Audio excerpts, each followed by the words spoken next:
Sam ने यह जानने के लिए जाग लिया कि वह एक अजीब जगह में नग्न था। वह जल्दी से खड़ा हो गया और चारों ओर देखा, लेकिन एक छाया के बिना एक रेगिस्तान से घिरा हुआ है। अजीब बात यह है कि कोई फर्क नहीं पड़ता कि कितनी जोर से वह एक ध्वनि नहीं बना सकती है। उसे संदेह नहीं था कि क्या वह रस्सी से काट रही है। इस समय उसने एक बारकोड देखा, उस पर एक नंबर था। यह क्या है? उसने अपना हाथ खरोच दिया। अब वह वास्तव में चाहती थी कि उसका पति उसके साथ रहे, थोड़ी देर के लिए आराम करे और फिर वह छोड़ने लगी। उसने सोचा कि शायद जवाब खोजने जा रहा है। अब हम देख सकते हैं कि सैम ने एक बारकोड भी छापा है। लगभग 100 मीटर की दूरी पर उसने जमीन पर एक लाल बॉक्स की खोज की। आसपास किसी को देखकर वह बॉक्स में चली गई और फिर ध्यान से इसे खोले। बॉक्स बहुत छोटा है, ऐसा लगता है कि अंदर शोर है। फिर उसने धीरे से ढक्कन खोला।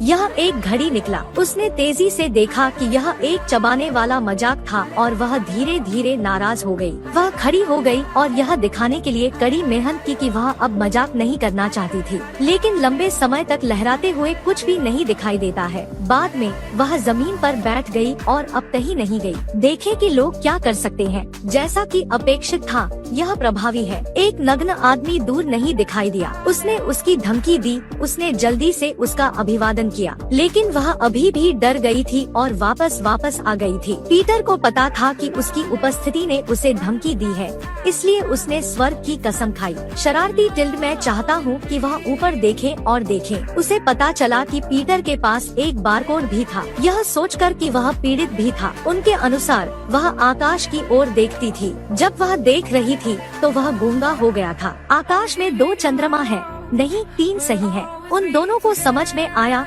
यह एक नया ग्रह था। वे स्वयं एडम और ईवा हो सकते हैं जो भगवान ने लाया है। सब कुछ समझते हुए दोनों को अब शर्म नहीं आती है। मानव आबादी को यही विकसित करने के लिए तैयार करें। अचानक घंटी बजा। यह पीटर के हाथ में घंटी से निकला। वह जल्दी से दूर हो गया, लेकिन इसने वातावरण को बर्बाद कर दिया। लेकिन वह नहीं जानता था, जब घंटी बजती थी, एक रेड लाइट बीम ने अपनी पीठ पर बारकोड को स्कैन किया। यह कहानी हमें याद दिलाना चाहती है, यह मानना बेहतर है कि ईश्वर में विश्वास करने के बजाय एलियंस